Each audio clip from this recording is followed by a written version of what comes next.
There is a version of this story your family deserves to hear before they are standing in an admissions office, not after. Maybe you are about to start looking for a facility, or someone you love is already inside one. And maybe something about the monthly bill, or the staffing on a Thursday afternoon versus the Saturday morning tour, has made you wonder whether the place described in the brochure and the place your loved one actually lives are the same facility. They are not always the same facility. The reason for that gap is not a staffing shortage or a regulatory failure. It is a financial architecture built deliberately, documented in public filings, and approved by the financial system before anyone signed an admissions form. By the end of this video, you will know a specific step you can take in under 5 minutes using a free government database that reveals exactly who owns the building where your loved one lives and what that ownership structure means for the care they will receive. In March of 2018, ManorCare, the second largest nursing home chain in the United States, filed for bankruptcy in Wilmington, Delaware. The chain carried $7.1 billion in total debt. Health code violations had increased 26% in the 4 years before the filing. The company had been paying $472 million per year in rent. Rent on buildings it used to own. That is where this story actually begins, not with the bankruptcy, with the transaction that made the bankruptcy predictable.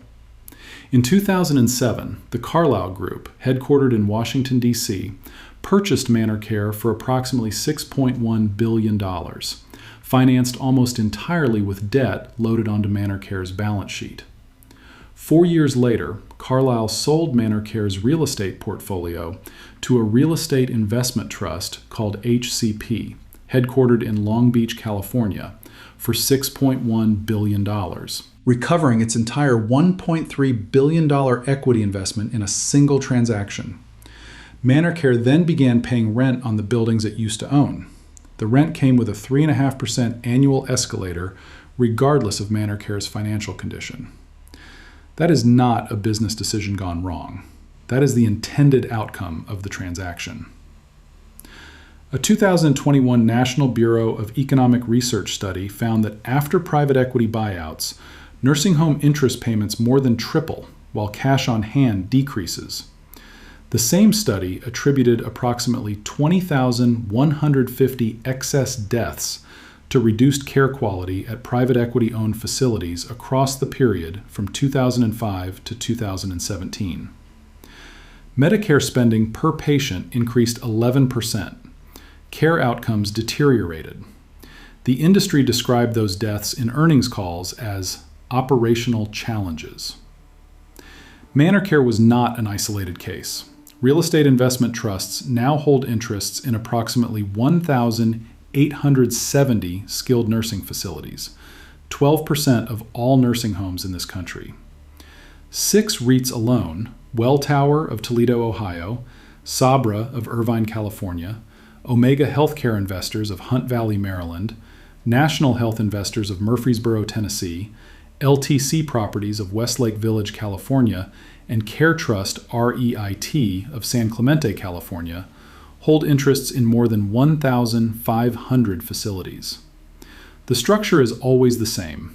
An operating company employs the staff. A separate property company owns the building and collects rent. The rent escalates automatically. When revenues fall, the operator does not renegotiate. It cuts staff. Omega Healthcare Investors has watched this pattern repeat across multiple tenants. Oriana Health Systems filed for bankruptcy in March of 2018 in Dallas, Texas.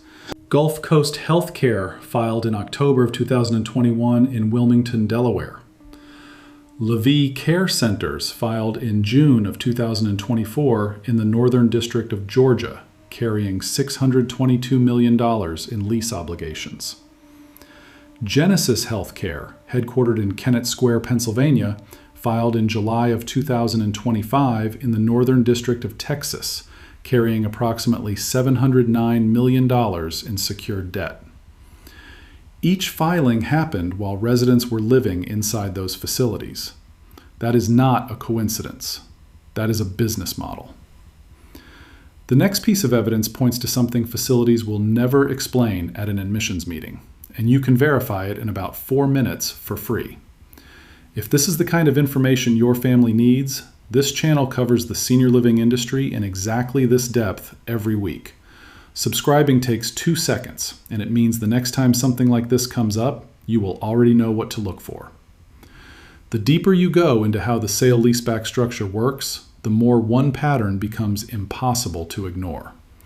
The operating company absorbs the risk. The property company collects the rent.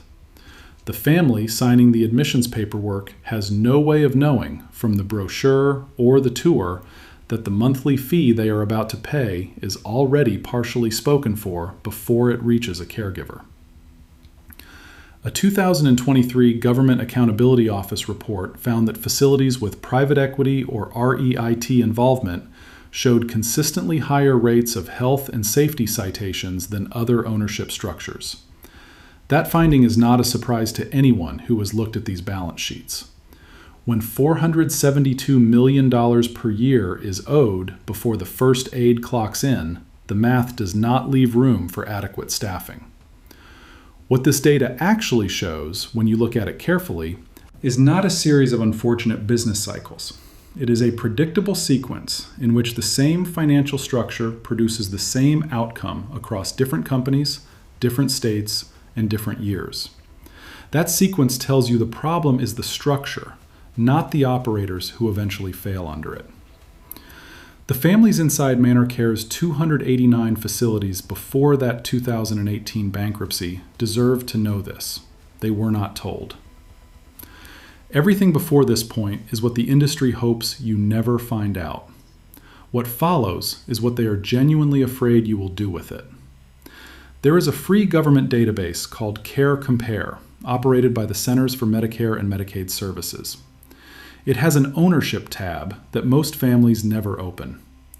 That tab shows the full ownership structure of any Medicare-certified nursing home in the country, including whether the building is owned separately from the operator.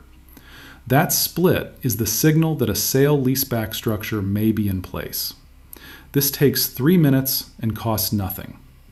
First, open Care Compare and check the ownership tab of any facility you are evaluating.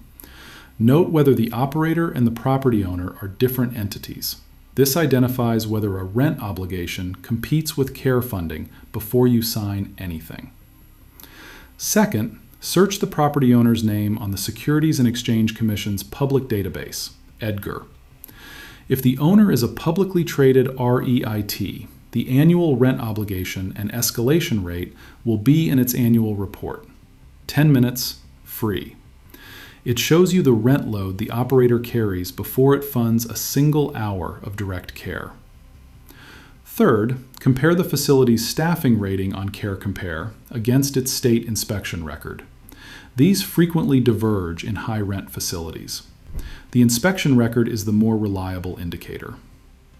Fourth, check whether the operator has filed for bankruptcy in the last 7 years. Federal court records are publicly searchable. Genesis Healthcare, Oriana, Gulf Coast, LaVie, and ManorCare were all visible in public records before families received formal notice. Fifth, prioritize nonprofit-owned operators showing no separate property company and no private equity parent. The National Bureau of Economic Research data is unambiguous. Nonprofits show consistently better outcomes. That finding holds across facility size, region, and patient acuity. The complete protocol takes 20 minutes. The average annual cost of a nursing home stay exceeds $100,000. 20 minutes against that number is the most efficient research any family will ever do. Before this video, you were evaluating facilities using a star rating and a brochure, with incomplete information by design. The ownership data was in a tab no one told you to check. It was in SEC disclosures no one told you existed. It was in bankruptcy court records no one mentioned in the admissions meeting. You now have a specific process that changes what you can see when you look at any facility in this country. The families who went through ManorCare's 289 facilities before that bankruptcy filing deserved exactly this. Most of them never got it.